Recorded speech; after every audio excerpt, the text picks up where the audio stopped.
And to make a long story short, I ended up getting cheated on. My heart was broken into a million pieces. And here I am, alone in my apartment that we used to live together in. I'm working straight nights. I'm hating my job. And I'm sinking in to this deep depression as a result.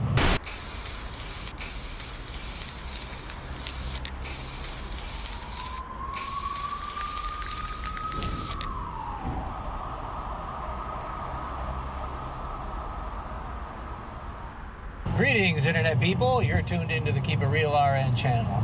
My name is Craig, and I'll be your host. Now today, I'm doing a video response here to NurseMurse and his video about dating in nursing school. But I'm going to take it a step further, and I'm going to talk about dating in the workplace, because I can't really speak to dating in nursing school a whole lot, because for me that was a very long time ago. But one thing I can say is that I agree with NurseMurse in that he is currently not in a relationship and really doesn't have the time for one, and is actually in a spot where he says that he needs to be somewhat selfish when it comes to making decisions and devoting his time to his studies and doing what he has to do to get his first job. And I completely agree with that. That if you're not in a relationship and if you're currently in nursing school, you certainly do not have the time for one. And it's generally not a good idea because, like he said, you need to be kind of selfish and devote your time and energy to doing as well as you can in school, and then devote your time and energy to getting your career going, and then getting your financial house in order. And if you don't have to worry about somebody else at that point in time, you're going to do what's best for you in the long run, and it's going to make you a better person for when it comes time to being in a relationship.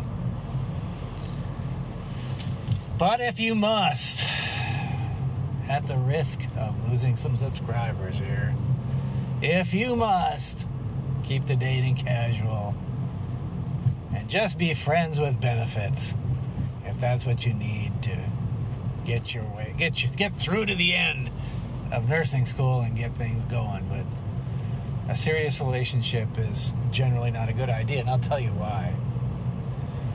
I have a personal story about this, and I was in a relationship when I was at the end of nursing school, and one that I had developed while I was in nursing school. Again, that's why I know it's not a good idea.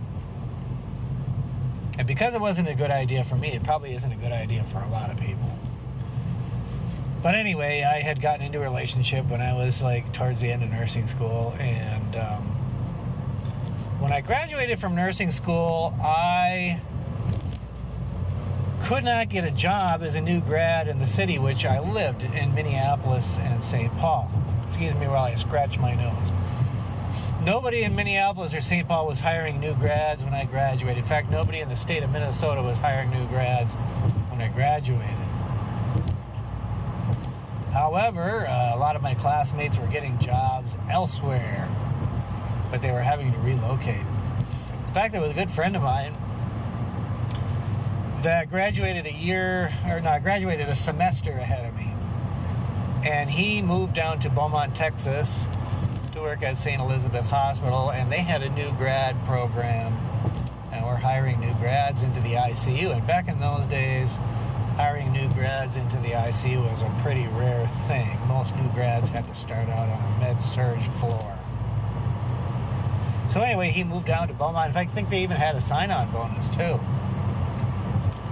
if I remember right. And I remember him coming back to visit after he'd been in Beaumont for a while. I think he just got done with orientation and was working for a little while. I had a pocket full of cash.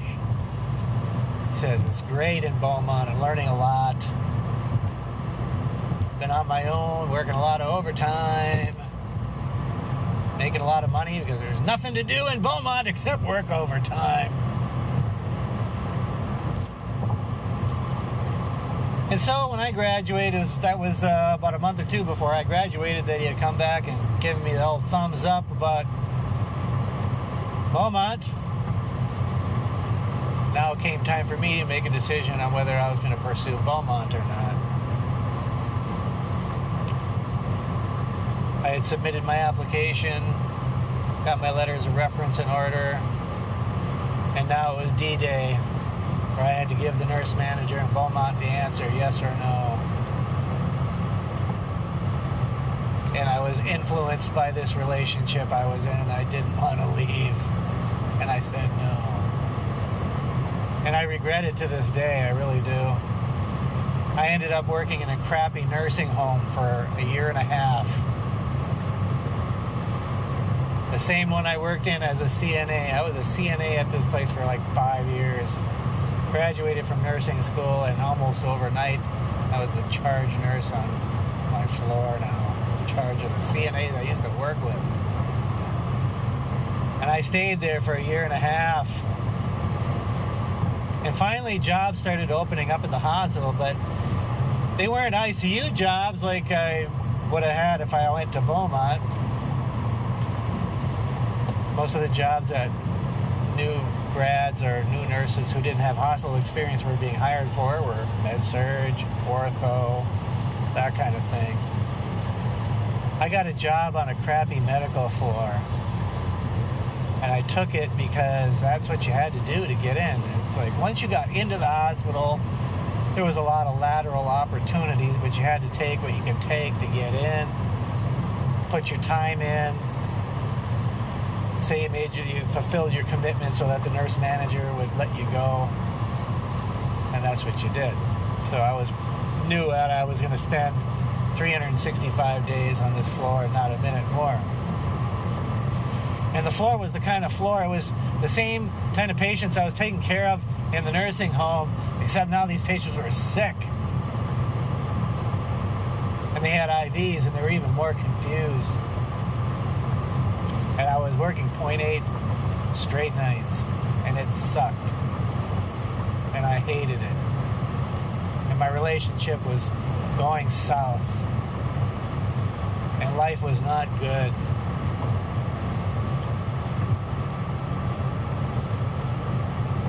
And to make a long story short, I ended up getting cheated on. My heart was broken into a million pieces. And here I am, alone in my apartment that we used to live together in. I'm working straight nights. I'm hating my job. And I'm sinking in to this deep depression as a result. And so what I did what I had to do to get out of this funk, and I transferred to another floor and started working 3 to 11 shift on a telemetry floor that did open heart patients after they got out of the ICU. But at this point in time, I'm 2.5 years away from graduation. I have no relationship. I have a broken heart. I feel depressed. I'm living alone in this apartment with all kinds of memories that aren't that great. When I could have gone to Beaumont, Texas 2.5 years ago, been working in the ICU, been making piles of money, and I would have had 2.5 years of ICU experience under my belt. So for about the first 5 years of my career, I felt like I was like 2.5 years behind. And I was 2.5 years behind a lot of people that I graduated at the same time with, because they did what they had to do to get their dream job, or to at least get a job that was going to get them somewhere. And like I said, that's one of the things, and I'm going to do a video on if I was given a chance for do-over, because that is one that I would do over again if I had to, if I could do it over again, knowing what I know now, I'd have gone to Beaumont, Texas.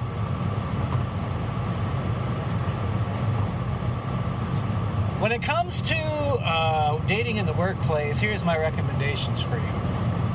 It's generally not a good idea to date people that you work directly with. So you need to have some degree of separation.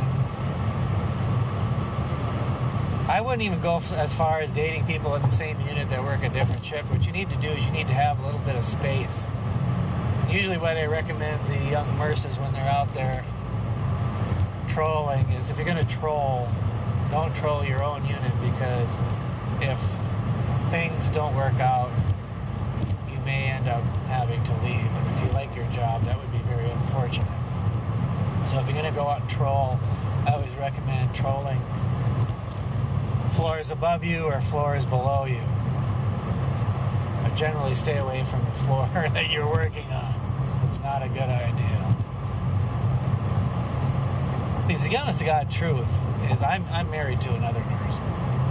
And if you're married to another nurse, it actually is kind of nice, because you both work really screwy schedules. My wife, who, when we were in the process of being engaged, etc., we're fortunate enough to work a lot of the same places, have the same schedule. We both work nights, we both work weekends and holidays, but we were working the same nights, the same weekends, and the same holidays, so it was working out quite nicely. So that's one of the benefits of being with another nurse. You have a lot of flexibility. There was a couple that got together at the hospital I currently work at, and